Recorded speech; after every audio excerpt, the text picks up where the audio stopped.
On a perdu beaucoup de temps. On a perdu 10 ans pendant lesquels on n'agissait pas parce qu'on ne voyait pas la nécessité d'agir. Il faut lentement mais sûrement comprendre qu'il n'y a plus de politique intérieure nationale. Il n'y a plus que des politiques européennes qui sont partagées dans une souveraineté commune. Bonjour à tous. Cette courte introduction pour rappeler qu'en 2005, les Français avaient majoritairement dit non et que sur le plan strictement légal, la Commission européenne n'a aucun droit ni pouvoir, sauf à corrompre nos élus et pervertir nos lois en douce. Et l'affaire Uber en est un exemple prouvé, mais il y en a assurément d'autres avant et après. À toutes fins utiles, je précise que j'ai été obligée de m'intéresser à cette pseudo-politique et ces pseudo-institutions françaises et étrangères ces dernières années, parce que, comme l'explique mieux que moi Madame Valérie Bugeaud, des mafias se sont emparées de nos États. Vous trouverez les liens vers ces sites internet en description et j'encourage vivement toutes celles et ceux qui souhaitent un vrai et réel meilleur avenir à s'intéresser à ce que cette femme propose. À titre personnel, je crois que les mafias ont généralement des codes d'honneur que n'ont pas les dangereux malades mentaux qui détruisent nos États, nos pays ou nos nations aujourd'hui. Les membres non élus de cette Commission européenne se moquent éperdument de voir les Français, agriculteurs ou futurs chômeurs, se débattre avec des élus nationaux, régionaux, départementaux ou locaux. Tous sont soumis au diktat de cette entité illégale qu'est la Commission européenne. Cette commission doit même s'esclaffer si elle regarde les scènes pitoyables de théâtre jouées dans nos assemblées nationales ou sénatoriales que diffusent souvent inutilement certaines chaînes YouTube, puisque aucune décision ne se prend réellement dans ces assemblées de valets serviles. Si encore cette commission avait prouvé qu'elle prend de réelles bonnes décisions pour nous tous, habitants de la Terre, faune et flore, marine et terrestre inclus, mais nombreuses sont les preuves que ce n'est pas le cas et la suite de cette vidéo va modestement pointer du doigt quelques questions légitimes à se poser sur ce projet de développement mondial de construction de plusieurs dizaines d'usines pour la fabrication d'hydrogène en tant qu'énergie présentée comme verte. Pour terminer cette introduction, avant d'aborder le vif du sujet, le président Muammar Kadhafi a été assassiné alors qu'il ambitionnait de donner de l'eau à une partie de l'Afrique avec son projet de grande rivière artificielle qui a été détruit par un bombardement de l'OTAN en 2011. Alors j'ai envie de demander, combien de temps va-t-on accepter qu'on nous présente un Muammar Kadhafi comme un dictateur ou accepter le dégueulis de nos merdias sur Vladimir Poutine et supporter que ces mêmes merdias cherchent par ailleurs à nous obliger à croire qu'une von der Leyen serait respectable alors que l'avenir prouvera très certainement qu'elle n'est qu'une cruelle criminelle au sens large du terme, parce qu'il ne faut pas s'y tromper. Le SMS Gate et Pfizer ne sont que du pipi de chat par rapport aux faits innommables que nous sommes nombreux à savoir sans pouvoir agir.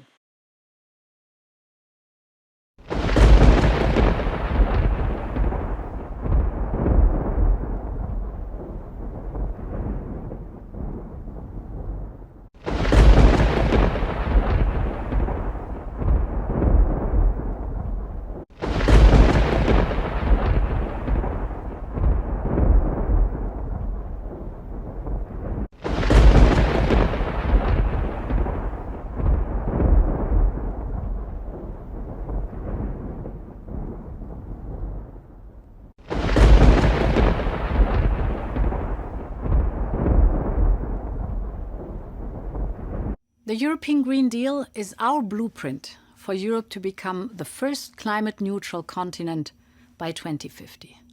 It strives for systemic change and modernization across our economy, our societies, and industry.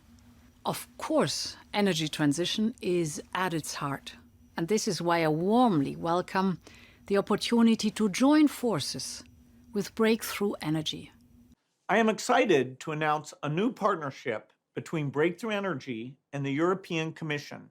I've created Breakthrough Energy Catalyst, first of its kind, innovative finance vehicle designed to rapidly commercialize critical climate-smart technologies. To succeed in preventing the climate crisis, the world will need a new approach to building global industries.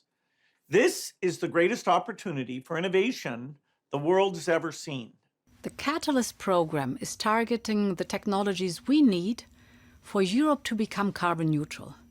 We want to deploy InvestEU with the European Investment Bank and, I hope, national financial partners. And on top, InvestEU allows member states to mobilize funds, for example, from EU programs like Next Generation EU. In Europe, we're lucky to have a wealth of scientists and innovators leading the way to decarbonization. We just need to help them to bring their ideas to the market. Europe will be a strong partner because of its early and consistent commitment to climate. We have to act bold and fast. And together, we can achieve our green goals to the benefit of people and businesses.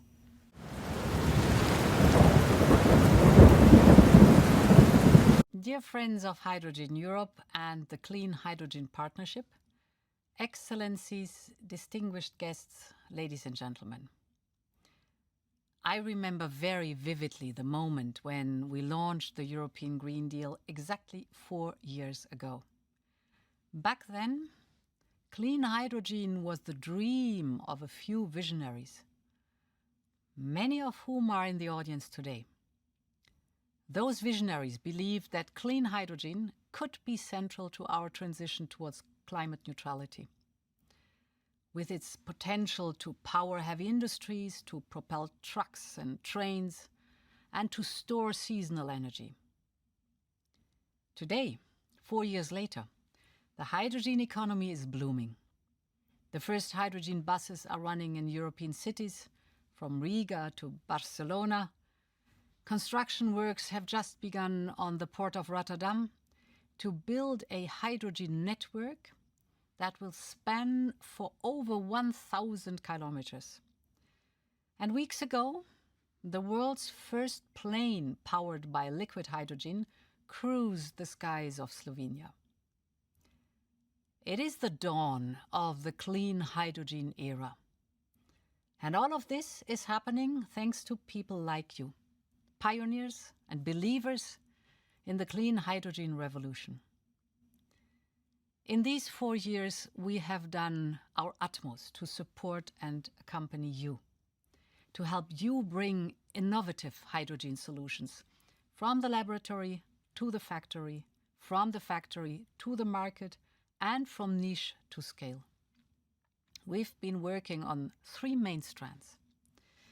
First, strong public investment to scale up the hydrogen market. Second, international cooperation to build a global market for hydrogen. And third, a new partnership with the private sector to spur innovation. So let me update you on the progress we have achieved so far on each strand of work. First, on investment. The European Green Deal is backed by massive investment. With Next Generation EU and Repower EU, we are investing in hydrogen valleys, hydrogen trains, and clean steel factories. We have authorized over 17 billion euros in state aid for roughly 80 hydrogen projects across the European Union. And this week, we're taking the next step, launching the first auction of the European Hydrogen Bank. It is backed by 800 million euros in European funding, and more importantly, it will attract private sector financing and result in commercial offtake agreements. Today, I can also announce the next steps for the European Hydrogen Bank. In spring 2024, we will launch the second round of auctions, reaching a total value of 3 billion euros. It is a promise we made 1 year ago, and it is now becoming reality. In parallel, we're also working on the international leg of the European Hydrogen Bank. This will secure diversified imports of renewable hydrogen from reliable suppliers abroad. And this leads me to my second point. That is developing a global market for clean hydrogen. We have already signed hydrogen partnerships with countries ranging from Egypt, Kenya, and Namibia to Latin American countries. They have immense potential to produce clean energy, transform it into clean hydrogen, and then ship it to the world. And here at the Hydrogen Week, new and I must say exciting initiatives will see the light and will be discussed with Kazakhstan, Australia, and Oman. And together with President Lula of Brazil, we are announcing the European Union's support to build one of the biggest hydrogen projects in the world in the Brazilian state of Piauí. It is part of a €2 billion global gateway investment in the hydrogen value chain in Brazil. This new green energy park will be a 10 gigawatt production facility for clean hydrogen and ammonia, which will then be shipped to the island of Krk in Croatia.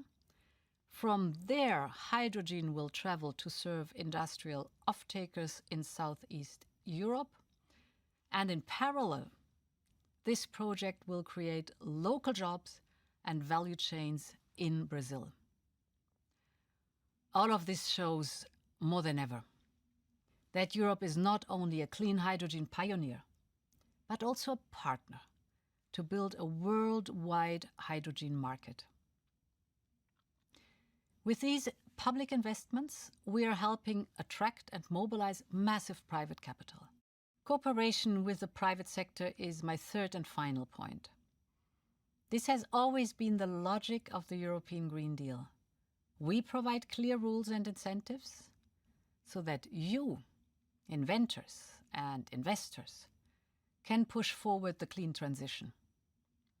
With you, the industry, in the driving seat, and this is why we have just launched a series of clean transition dialogues with each industrial ecosystem. And it was only natural to dedicate the first clean transition dialogue to the hydrogen industry. Last month, we sat down with many of you to plan the next phase for the European hydrogen sector. And now we have to follow up on our conversation, and we will do just that. By the end of the year, we will assess how member states plan to implement their national hydrogen commitments to provide you with a clear roadmap towards 2030 in each member state. We will also make it simpler to access public financing by creating a one-stop shop under the European Hydrogen Bank to guide hydrogen project promoters on EU funding. In our dialogue, we also discussed how to support producers and consumers to better find each other, linking the demand and supply of clean hydrogen.